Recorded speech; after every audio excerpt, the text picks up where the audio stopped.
ഒരുപാട് വിമർശനങ്ങൾ വന്നു. ആശുപത്രിയിൽ പ്രവേശിപ്പിക്കപ്പെട്ടത് മുതൽ മന്ത്രി നല്ല അഭിനേത്രിയാണ്, മോണാക്ടിന് സമ്മാനം കിട്ടിയിട്ടുണ്ട്, ഇതൊക്കെ അഭിനയമാണ് എന്നൊക്കെ പ്രതിപക്ഷത്തു നിന്നും അല്ലാതെയൊക്കെ പല ആളുകളും പറയുന്നുണ്ട്.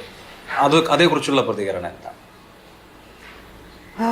വാസ്തവത്തിൽ ഇത് അന്ന് കണ്ണൂരിൽ ബഹുമാനപ്പെട്ട മുഖ്യമന്ത്രി നമ്മുടെ രാജ്യാന്തര ആയുർവേദ ഗവേഷണ കേന്ദ്രത്തിൻ്റെ ഉദ്ഘാടനമാണ്. നമ്മുടെ ഒരു ഡ്രീം പ്രോജക്റ്റ് ആണല്ലോ. അപ്പോൾ ആ പ്രോജക്റ്റ് കേരളം എക്കാലത്തും ഓർത്തു വെക്കാവുന്ന ഒരു പ്രോജക്റ്റാണ്. നമ്മളൊരു ഗവേഷണ കേന്ദ്രം. കാരണം കേരളത്തിൻ്റെ ആയുർവേദ രംഗത്തെ സംബന്ധിച്ചിടത്തോളം നമ്മൾ ഇത്രയും വെൽ എസ്റ്റാബ്ലിഷ്ഡ് ആയിട്ടുള്ള ഇത്രയും പേരുകേട്ടൊരു സംവിധാനത്തിൽ അത്ര കണ്ട ആളുകൾ ഇവിടേക്ക് വരികയോ അല്ലെങ്കിൽ അതിനൊരു ഗവേഷണം മുന്നോട്ട് പോവുകയോ ചെയ്യുന്നൊരു സാഹചര്യം ഇല്ല. അപ്പം അങ്ങനെയാണ് നമ്മളൊരു ഗ്ലോബൽ ഹബ് എന്നുള്ള നിലയിൽ. അപ്പോൾ അതുണ്ടായിരുന്നു. പിന്നെ പെരിങ്ങോം മലയോര മേഖലയാണല്ലോ കണ്ണൂരിൻ്റെ. പഴയ ഓടിട്ട കെട്ടിടമൊക്കെയാണ് അവിടെ ഉണ്ടായിരുന്നത്. അപ്പോൾ അവിടെ അതിമനോഹരമായിട്ടുള്ള ഒരു പുതിയ കെട്ടിടം നിർമ്മിച്ചു. അതിൻ്റെ ഉദ്ഘാടനത്തിന് പുഴാതി. ഇത് കഴിഞ്ഞിട്ടാണ് ഞാൻ റെയിൽവേ സ്റ്റേഷനിലേക്ക് വരുന്നത്. കാരണം എനിക്ക് ഒരു 4 സമയത്ത് കരിങ്കൊടി പ്രകടനം ഉണ്ടായിരുന്നു. അതായത് ഞാൻ റെയിൽവേ സ്റ്റേഷനിൽ വന്ദേ ഭാരതിന് വരുന്നതിന് വേണ്ടിയിട്ടാണ് വന്നത്. രാവിലെ മുതൽ ഇപ്പൊ തലശ്ശേരിയിൽ നിന്ന് ഞാൻ രാവിലെ മട്ടന്നൂരിലേക്ക് പോകുമ്പോൾ തന്നെ കരിങ്കൊടി പ്രയോഗമുണ്ട്. അത് റോഡ് സൈഡിൽ നിന്ന് അവർ കാണിക്കട്ടെ, അത് അവരുടെ ജനാധിപത്യത്തിൽ അവരുടെ അവരുടെ റൈറ്റ് ആണ്, അത് അവർക്ക് കാണിക്കാമല്ലോ. അപ്പോൾ അതിനുശേഷം ഇരിക്കൂർ കഴിയുമ്പോഴേക്കും വീണ്ടും അവിടെയും ഇതേപോലെ തന്നെ ഒരു ഘട്ടത്തിൽ വന്നപ്പോൾ ഗ്ലാസ്സിൽ വന്ന് അടിച്ചിട്ട്, ഞാൻ ഇരിക്കുന്നതിൻ്റെ അപ്പുറത്തെ ഗ്ലാസ്സിൽ തന്നെ വന്ന് അടിച്ചിട്ടാണ് പോലീസിൻ്റെ കൈകളിലൂടെ മുന്നോട്ട് വന്ന് അവിടെ അങ്ങനെ പ്രതിഷേധിച്ചു. അതിനുശേഷം പിന്നീട് കണ്ണൂരിൽ എത്തിയപ്പോൾ, ടൗണിലെത്തിയപ്പോൾ, പുഴാതിയിലേതും കഴിഞ്ഞ് കണ്ണൂരിലെത്തിയപ്പോൾ നമ്മുടെ അവിടെ ഒരു ചെറിയൊരു ട്രാഫിക് ജാം ഉണ്ടാകുന്നൊരു സ്ഥലമാണ്. അവിടെ വന്നപ്പോൾ ഒരു 10-12 ആളുകൾ ഒന്നിച്ച് വന്നിട്ട് വണ്ടി നടുവാണ്. പോലീസ് സ്റ്റേഷന് മുന്നോട്ട് പോകാൻ പറ്റാത്തൊരു സാഹചര്യം ഉണ്ടല്ലോ. അപ്പോൾ അവിടെ വന്ന് വണ്ടി തടയുകയും അതോടൊപ്പം എൻ്റെ ഫ്ലാഗ് പോസ്റ്റ് ഓടിക്കാനായിട്ട് ശ്രമിക്കുകയും ചെയ്തു. അപ്പോൾ അതെല്ലാം കഴിഞ്ഞിട്ടാണ് റെയിൽവേ സ്റ്റേഷൻ. പിന്നീട് ഒരു 5 മിനിറ്റ് ഉള്ളൂ ഗസ്റ്റ് ഹൗസിൽ. കാരണം രാവിലെ ട്രെയിനിൽ വന്നു, പിന്നെ പരിപാടികൾക്ക് പോയി, പിന്നെ ഒരു 5 മിനിറ്റ് ഗസ്റ്റ് ഹൗസിൽ പോയിട്ട് ഞാൻ റെയിൽവേ സ്റ്റേഷനിലേക്ക് വരുന്ന സാഹചര്യമാണ് ഉണ്ടായത്. അപ്പോൾ റെയിൽവേ സ്റ്റേഷനിൽ വരുമ്പോൾ നമ്മളവിടെ കാണുന്നത് കുറച്ച് ഒരു ഫോണിൽ 3-4 പേര് ഇതെടുത്തുകൊണ്ട് നിൽക്കുന്നുണ്ട്. പിന്നെ ഒരു ലോക്കൽ ചാനലാണെന്ന് തോന്നുന്നു, ഒരു ചാനലും അവിടെ ഒരു ക്യാമറയും കാണുന്നുണ്ട്. അപ്പം ഞാൻ പറയുന്നുണ്ട്, ഇതുണ്ടല്ലോ, അപ്പോൾ ഇവിടെ എവിടെയോ പ്രതിഷേധക്കാരുണ്ട്, പ്രൊട്ടസ്റ്റ് ഉണ്ടല്ലോ എന്ന് ഞാൻ പറയുന്നുണ്ട്.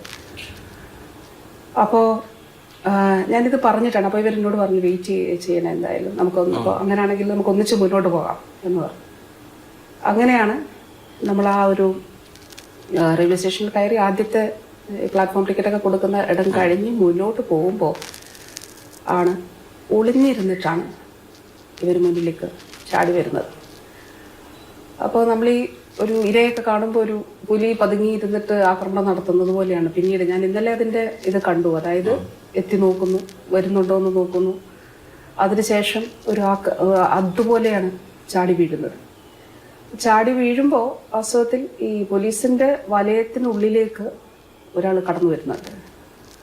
നമുക്കത് വന്ന് അടുത്ത് വന്നിട്ടാണ് എൻ്റെ അടുത്തേക്ക് വന്നത്. എൻ്റെ അടുത്തൊരു വനിതാ പോലീസും. അപ്പൊ ഈ ദൃശ്യങ്ങളിൽ ആദ്യം മുതൽ കാണുമ്പോൾ 2 പേര് നോക്കുന്നുണ്ട്, ഫോണിൽ എടുക്കുന്നുണ്ട്. മിനിസ്റ്റർ ആ ടിക്കറ്റ് കൗണ്ടറിന്റെ ആ ഭാഗത്തേക്ക് എത്തുന്നു, 2 പേര് അവിടെ കുതിച്ചു വരുന്നു. അപ്പൊ പോലീസ് ഒരു വലയം തീർക്കുന്നു. ഇത്രയാണ് ദൃശ്യങ്ങളിൽ വളരെ കൃത്യമായിട്ടുള്ളത്. അതെ അതെ. അതിനുശേഷം അപ്പൊ ആദ്യം ഒരാൾ വന്നു കരിങ്കുടിയുമായിട്ട്. ആ കരിങ്കുടിയുമായിട്ട് വന്ന ആളിലേക്ക് പോലീസിന്റെ ശ്രദ്ധ സ്വാഭാവികമായിട്ട് പോയി. കാരണം കരിങ്കൊടിയുമായിട്ട് വന്നാണല്ലോ. അപ്പോൾ ഇവർക്ക് കരിങ്കൊടി കാണിക്കാനാണെങ്കിൽ അവിടെ നിന്ന് കാണിക്കാമല്ലോ. ഇതങ്ങനെയല്ലല്ലോ, ഇതൊരു കുതിച്ചെത്തുകയാണ്. അപ്പോൾ അതിൽ നമ്മൾ കാണേണ്ടത് ഒരു ജനപ്രതിനിധി, അല്ലെങ്കിൽ MLA, മന്ത്രി, ഒരു സ്ത്രീയും കൂടെയാണല്ലോ. പക്ഷേ ഇവർ നേരെ ഇതിലേക്ക് കുതിച്ച് എത്തുകയാണ് ചെയ്യുന്നത്. അപ്പോൾ അവരുടെ ഇന്റൻഷൻ വളരെ ക്ലിയർ ആണ് എന്നുള്ളതാണ് എനിക്ക് മനസ്സിലാവുന്നത്. അതായത് അപ്പോൾ ഈ പോലീസിന്റെ ശ്രദ്ധ ഈ ആദ്യത്തെ ആളിലേക്ക് പോയി. അപ്പോൾ രണ്ടാമത്തെ ആള് ഇതിനുള്ളിലൂടെ, ഈ സുരക്ഷാ വലയത്തിനുള്ളിലൂടെ അകത്തേക്ക് എത്തിയിട്ടുണ്ട്, എൻ്റെ അടുത്ത് എത്തിയിട്ടുണ്ട്. അതിന്റെ വിഷ്വൽസ് ഉണ്ട്. അപ്പൊ നമ്മൾ കാണുന്നത് ഇതൊക്കെ ഇവർ കൊണ്ടുവന്നിട്ടുള്ള ക്യാമറകളാണല്ലോ, അല്ല ഇവർക്ക് വേണ്ടി എടുക്കാൻ വന്നിട്ടുള്ള ഫോണുകളും ക്യാമറകളും ഒക്കെ ആണല്ലോ അവിടെ നിന്ന ആളുകൾ, അതായത് ഇത് ഷൂട്ട് ചെയ്തുകൊണ്ടിരുന്നവർ. അപ്പൊ അവരുടെ ഒരു ഭാഗമാണ് കാണിക്കുന്നത്. എന്നിരുന്നാലും അതിലും ഇത് വന്നിട്ടുണ്ട്. അതായത് ഈ ഒരാൾ അകത്തേക്ക് വന്ന് എന്റെയും ആ വനിതാ പോലീസുകാരുടെയും അടുത്തേക്ക്, വനിതാ പോലീസ് ഓഫീസറുടെ അടുത്തേക്ക് വരുന്നത് നമുക്കതിൽ കാണാനായിട്ട് സാധിക്കും. ദൃശ്യങ്ങൾ നമ്മൾ കാണുമ്പോൾ രണ്ടുപേരും അങ്ങോട്ട് കുതിച്ചെത്തുന്നുണ്ട്, പോലീസ് വലയം ചെയ്യുന്നുണ്ട്. അതിനുശേഷം പിന്നെ കാണുന്നത് മന്ത്രി വളരെ പ്രകോപിതയായി ഈ സമരക്കാരോട് അങ്ങോട്ട് അഗ്രസീവായി നിൽക്കുന്നത്. അത് ട്രിഗർ ചെയ്തത്, അതിന് പ്രകോപനമായി എന്താണ്? പോലീസിന് തന്നെ മന്ത്രിയെ നിയന്ത്രിക്കേണ്ടി വന്നു. അതല്ല, എന്റെ ശരീരം വന്നു, അതിനോടുള്ള പ്രതികരണം. അതായത് എന്റെ ശരീരം എങ്ങനെയാണ്, അപ്പൊ ഒന്ന് എന്റെ ശരീരം വേദനിച്ചു ആ സമയത്ത്. അപ്പൊ ഞാൻ സ്വാഭാവികമായിട്ട് നടന്നപ്പോ ഞാൻ വിഷ്വൽസിൽ ഞാൻ ഇന്നലെ കണ്ടു, നടന്നു പോകുമ്പോൾ ഞാൻ ചിരിച്ചുകൊണ്ടാണ് നടന്നു പോകുന്നത്. ഇവരുടെ അടുത്ത് ഞാൻ പറയുകയാണ്, ഇവിടെ വരവോ ഉണ്ട്, അല്ലെങ്കിൽ ഇവിടെ ക്യാമറകളൊന്നും കാണില്ല. ഇത് വളരെ പ്ലാൻഡ് ആണല്ലോ, എപ്പോഴും നമ്മൾ അങ്ങനെയാ കാണുന്നത്.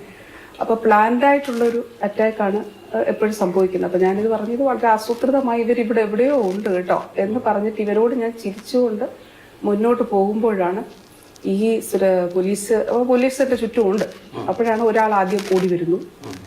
ഓടി വന്നിട്ട് രണ്ടാമത്തെ ആള് ആണ് ഇതിനകത്തേക്ക് വരുന്നത്. ആ വിഷ്വലും ഉണ്ട് അതിൽ ഈ പ്രചരിക്കുന്ന വിഷ്വൽസിൽ ആ വിഷ്വൽസും ഉണ്ട്.